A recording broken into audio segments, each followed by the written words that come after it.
Okay, hi everyone. I'm here with your 1-2-1 lesson. How do they compare proportional relationships with graphs and tables? You may recall studying about proportional relationships in a previous course. Today you will investigate proportional relationships in graphs and tables. 141. Make a table and a graph to represent each of the situations below. Parvin often cleans the dishes for her mother. She cleans 17 plates in 10 minutes. How many plates can she clean in different amounts of time? So I'm gonna help you set up this first table. We're gonna do time in minutes, and then on the bottom is plates.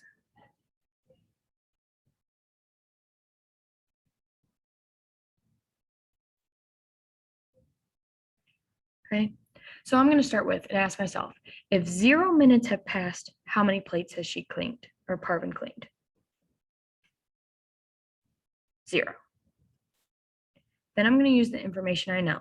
She can clean 17 plates in 10 minutes. So 10 minutes has passed and she's cleaned 17 plates, I'm sorry.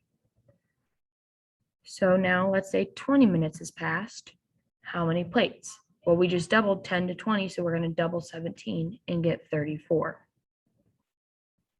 Then we're going to do 30 minutes.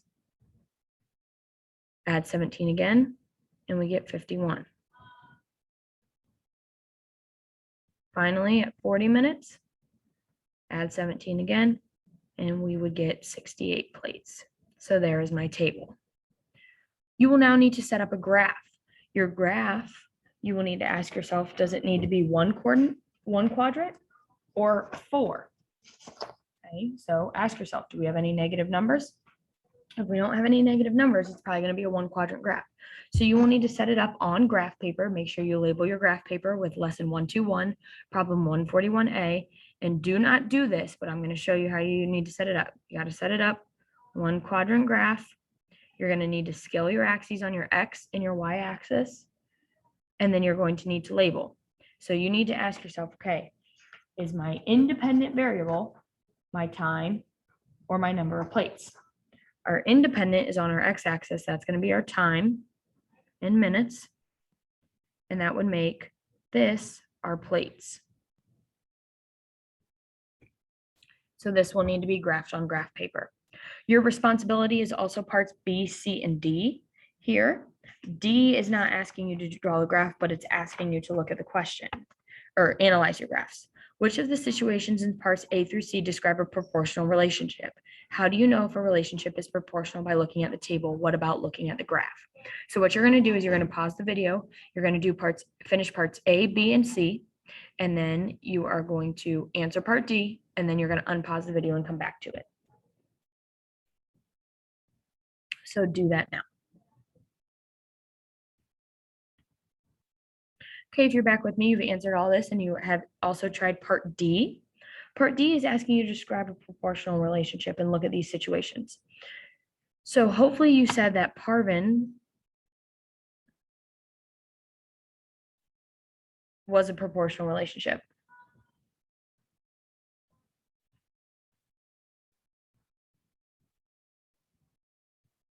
Proportional relationships must go through 0, 0. And hopefully you remember this from previous courses. And have a constant multiplier. That means that your line is going to be straight.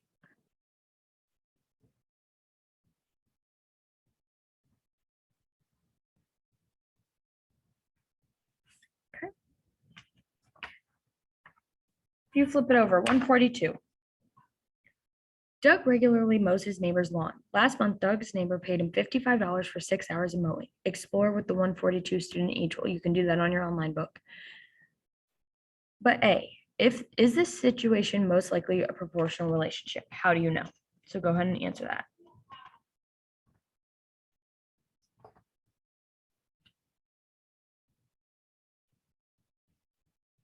Hopefully you said this is a proportional relationship, because think about it. If Doug doesn't mow, he's not getting any money. So yes, because if he doesn't mow, he's not getting paid.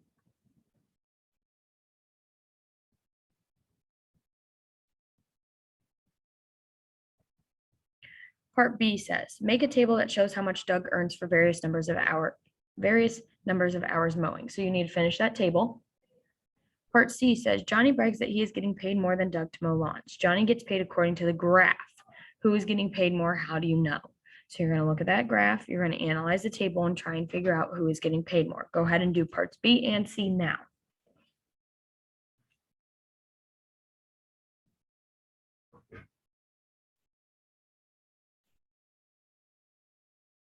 Okay. Part D says, at which unit rate? Let's talk about a unit rate for a second. You remember that a unit rate is per every one. So we want to figure out how much they get paid per hour. It says that it compares the change in one quantity to a 1 unit change in another quantity. So in this case, you're comparing dollars to hours, which is basically what I just said. So if we know that Johnny gets paid $50 for 4 hours, if we were to figure that out per hour, it's going to be $12.50 per hour. For Doug, we know that he gets paid $55 for 6 hours, which if we figure out per hour, it's going to be $9.16, and that's 6 repeats per hour.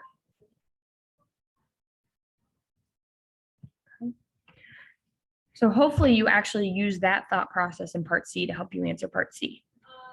E, if it is not already there, how could you show the unit rate in Doug's table? How could you show the unit rate on Johnny's graph? So I want you to go ahead and answer that. Think about how we could show these unit rates that we just came up with.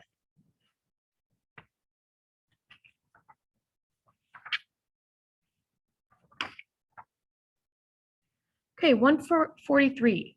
Feroza's pet ferret eats so much that Feroza has to buy ferret food in bulk.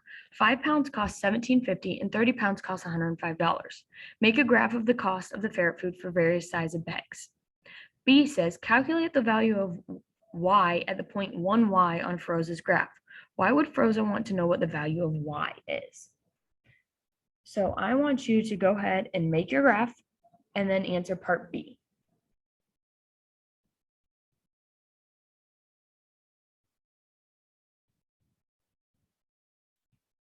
If you're back with me, you have done that. If we're talking about part B is asking you basically per every one. So if we want to know how much it costs per every 1 pound, you would be finding out the unit rate.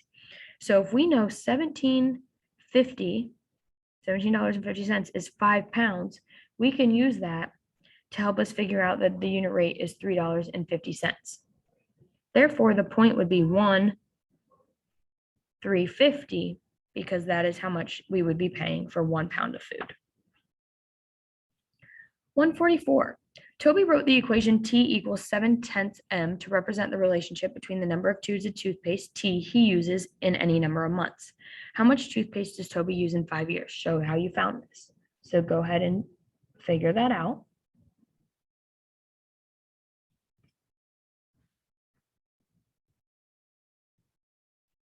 Okay, so you have to be careful here because it tells you in years and we need to figure out months. So we should have done 7/10 times 60 months, because that's how many months are in 5 years. And we would have gotten 42 tubes. B says, Toby's sister kept track of the toothpaste use in the following table. Who uses toothpaste faster, Toby or his sister? Go ahead and try and figure that out. And we are going to tie that part into part C. If you have not already done so, which you might have already figured this out to help you answer part B, but we would need to find the unit rate in tube/month for both Toby and his sister. Do these rates confirm your answer in part B? So we know that Toby uses 7/10 of a tube per 1 month, which if I change it to a decimal would be 7/10 of a tube in 1 month. The sister, you can use the chart, uses 9/14 of a tube, got that right from here, per 1 month, which would give you 64 hundredths of a tube in 1 month.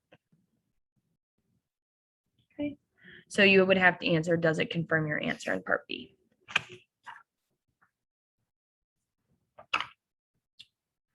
145. The larger bag of ferret food is on sale at the Super Pet Mart for $89. Feroza made the following table. Explain to Feroza why the cost of the food at the Super Pet Mart is not a proportional relationship. So you will have to look at this and determine why it's not a proportional relationship.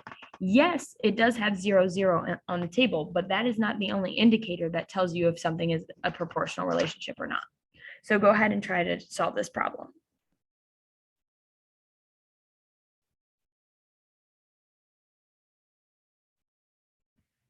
If you're back with me, you have tried to solve this problem. We can look and get information from the table. We know that it's $17.50 for 5 pounds, which my unit rate there would be $3.50. We figured that out in the previous problem. Now, if it's $89 for 30 pounds, that would be $2.96 in the 6 repeats per pound. So our unit rates do not match, which means that the graph is not growing, is not linear. And if your graph is not linear, that means it is not a straight line and therefore not a proportional relationship. That is your last problem for today. If you have any questions, please make sure you ask.